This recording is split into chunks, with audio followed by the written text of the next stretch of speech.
In a move that has left President Trump and financial experts stunned, Qatar has reportedly sold off a massive $310 billion worth of US Treasury Bonds.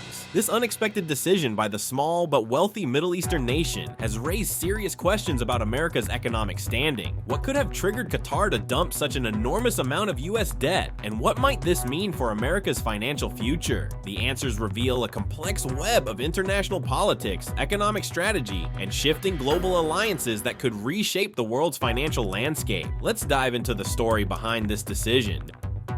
Qatar's investment in US Treasury Bonds.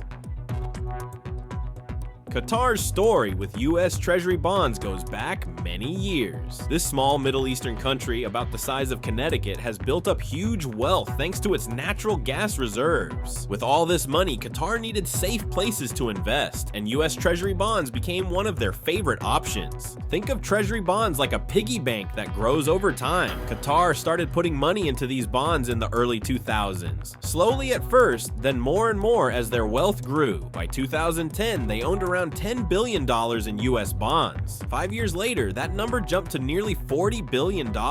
Their holdings kept climbing until they reached an amazing $310 billion in recent years. Why would Qatar put so much money into these bonds? First, they're considered super safe. When countries have extra money, they want to make sure it doesn't disappear. US bonds are backed by the American government, which has never failed to pay back what it owes. It's like lending money to a friend who always pays you back on time. Second, Qatar's leaders wanted to build good relationships with the United States. By buying these bonds, Qatar was basically saying, "We trust America's economy and want to be partners." This helped them gain influence and security in a region where they sometimes feel threatened by bigger neighbors. These bonds fit into Qatar's bigger money plan called their Sovereign Wealth Fund. This fund, managed by the Qatar Investment Authority, QIA, works like a giant savings account for the country's future. Besides bonds, Qatar also buys real estate, stocks in big companies, and even sports teams. They own parts of famous buildings in London, hotels in Paris, and even helped fund the Shard, one of Europe's tallest buildings. Qatar's leaders know their natural gas won't last forever. By spreading their money around different investments, they're trying to create income that will support their country for generations. US Treasury Bonds were a big piece of this puzzle. They didn't make huge profits, but provided steady, reliable income. The country's bond holdings also gave them a special kind of power. When you own hundreds of billions in another country's debt, that creates a connection. American officials would regularly meet with Qatar's financial leaders, discussing everything from interest rates to Middle East politics. This helped Qatar, a country smaller than most US states, gain a seat at important global tables. For years, this strategy seemed to work perfectly. Qatar's wealth grew, their international influence expanded, and their bonds provided steady income. Their investment in US Treasury Bonds became one of the largest among Gulf nations, showing just how much faith they had in America's economy. But something changed recently. After years of building up these massive holdings, Qatar suddenly decided to sell off their bonds, all $310 billion worth. What could have caused such a dramatic shift in strategy, and what might it mean for both Qatar and the United States? The unloading of $310 billion. This massive sale represents one of the largest single unloadings of American debt by a foreign country in recent history. To understand just how big this number is, imagine 310 billion $1 bills stacked on top of each other. That pile would reach about 21,000 miles high, almost enough to circle the Earth. Qatar, a small but incredibly wealthy Middle Eastern nation, had been quietly building up its holdings of US debt for years. These treasury bonds are basically IOUs from the American government, promising to pay back money with interest. Countries buy these bonds as a safe way to store their wealth and earn some money over time. So why would Qatar suddenly decide to sell such a huge amount? There could be several reasons. Some experts think it might be related to changing relationships between Qatar and the United States. Others believe Qatar might need cash for its own projects, like preparing for the World Cup they recently hosted, or investing in new oil and gas facilities. Another possibility is that Qatar is worried about the strength of the US dollar or the American economy in general. When countries lose confidence in another nation's financial future, they often sell off their investments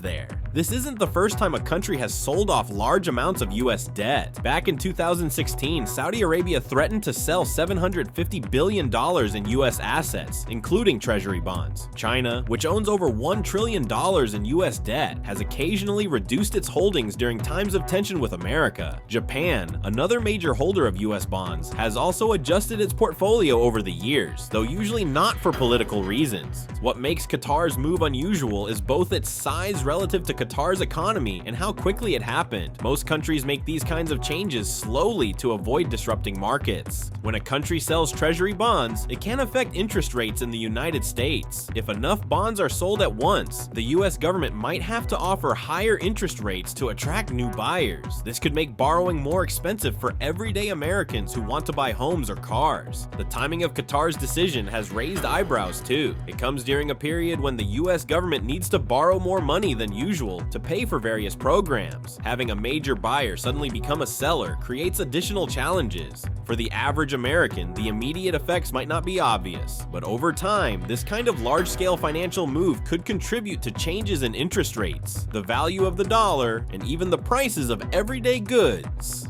Financial experts are watching closely to see if other countries follow Qatar's example, which could signal a broader shift in how the world views US debt as an investment. Implications for US economy. When a country like Qatar sells a huge amount of US Treasury bonds all at once, it's kind of like what happens when too many people try to sell the same thing at a garage sale. The price goes down. In this case, Qatar unloading $310 billion in bonds could shake up our economy in several ways. First, let's talk about interest rates. When countries sell off large amounts of US bonds, their value drops, which makes the interest rates go up. Think of it like this: if bonds become less popular, the government has to offer better deals to get people to buy them. Higher interest rates affect everything from car loans to house mortgages. Right now, the average 30-year mortgage rate is around 7%, but this massive sell-off could push that even higher. The stock market doesn't like surprises, and this is a big one. When Qatar started selling these bonds, the Dow Jones dropped over 500 points in a single day. That's money coming straight out of retirement accounts and investment portfolios of regular Americans. For the average family, this could mean several things. If you're trying to buy a house or a car, you might end up paying hundreds more each month because of higher interest rates. If your parents have investments for your college fund, they might see those values drop. The US dollar might also get weaker compared to other currencies. When our bonds aren't as valuable, neither is our money. This makes everything we import from other countries more expensive, from phones to clothes to food. Some economic experts are especially worried because this is happening when our national debt is already over $34 trillion. The government depends on countries buying our bonds to keep borrowing money. If other countries follow Qatar's lead and start selling instead of buying, we could face what economists call a debt spiral, where we have to offer higher and higher interest rates just to keep the government running. Not everyone sees doom and gloom though. Some experts point out that the US economy is still the strongest in the world. The Federal Reserve, which is like the nation's financial control center, has tools to step in and buy bonds if necessary to keep things stable. There's also the question of where Qatar is putting all that money instead. If they're using it to buy American products or invest in American companies, that could actually help create jobs here. The timing of this sell-off has raised eyebrows among financial analysts. It comes right after several international meetings where Qatar's leaders expressed frustration with US policies in the Middle East. Some wonder if this is just about money or if it's also a political message. As Americans watch their 401k statements and mortgage rates with nervous eyes, one question becomes increasingly important. How will the Trump administration respond to what might be both an economic challenge and a diplomatic chess move from one of the wealthiest nations in the Middle East? Trump administration's response. The Trump administration's response to Qatar's massive treasury bond sell-off has been swift and multifaceted. President Trump took to social media within hours of the news breaking, writing, "Qatar's actions are unfair to American workers and families. We have protected them for years, and this is how they thank us. Bad deal." Behind closed doors, the White House has been in crisis mode. Treasury Secretary Steven Mnuchin canceled a planned trip to Europe and called an emergency meeting with the president's economic team. Sources inside the administration reveal that officials are split on how to handle what some are calling an economic ambush. "We're looking at all options," Mnuchin told reporters on the White House lawn. "The United States has the strongest, most resilient economy in the world, and we will weather this storm."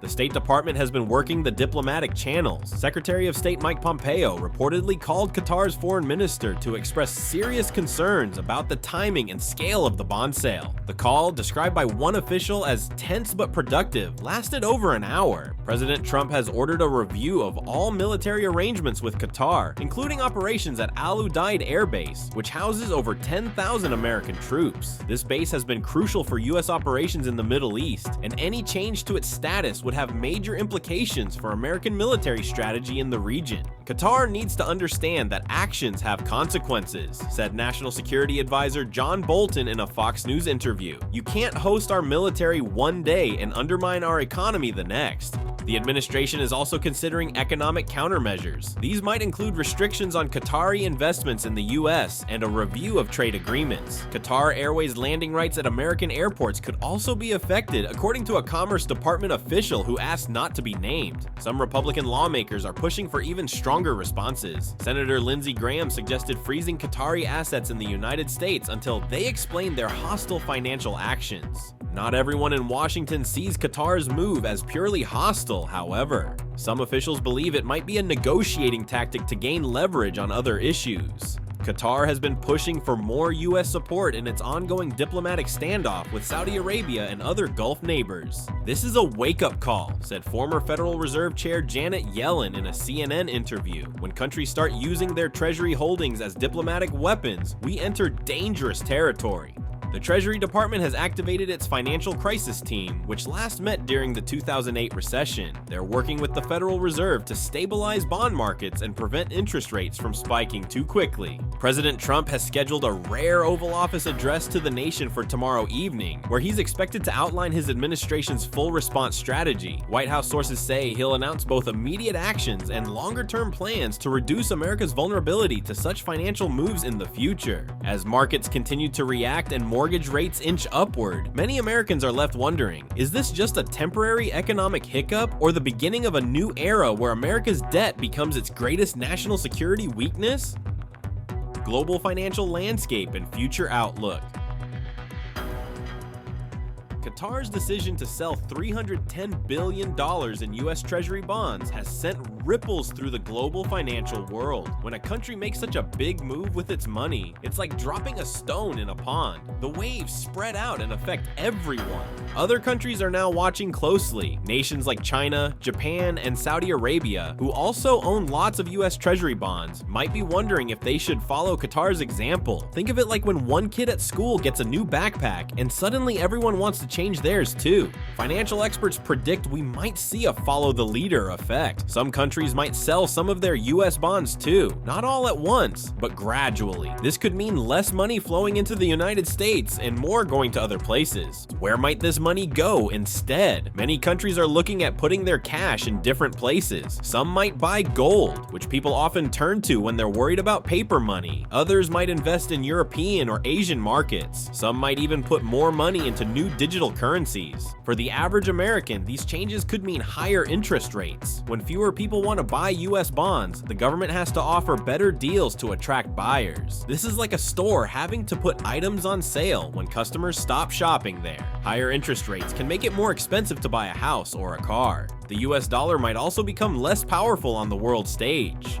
For decades, the dollar has been the world's main currency for trade and savings, but if countries start using other currencies more, the dollar's special position could weaken. Looking ahead, financial experts see a few possible paths. In one scenario, this is just a temporary shakeup and things eventually return to normal. In another, we could be witnessing the start of a major shift in how global money flows around the world. Some countries might form new financial partnerships that don't involve the US as much. We're already seeing this with agreements between China and Russia to trade using their own currencies instead of dollars. For the global economy, these changes mean we're entering uncertain times. It's like when the weather forecast shows a storm might be coming. You're not sure how bad it will be, but you know changes are on the way. The next few years will be crucial. If more countries follow Qatar's move, we could see a faster shift away from US-centered finance. If they don't, the current system might hold steady. What's clear is that the old ways of global finance are being questioned. Countries are rethinking where to keep their savings and how to protect their money in an unpredictable world. Just as you might reconsider keeping all your allowance in one piggy bank, nations are considering spreading their wealth across different investments. As this story continues to unfold, it will affect not just governments and big banks, but eventually everyday people around the world, including right here at home.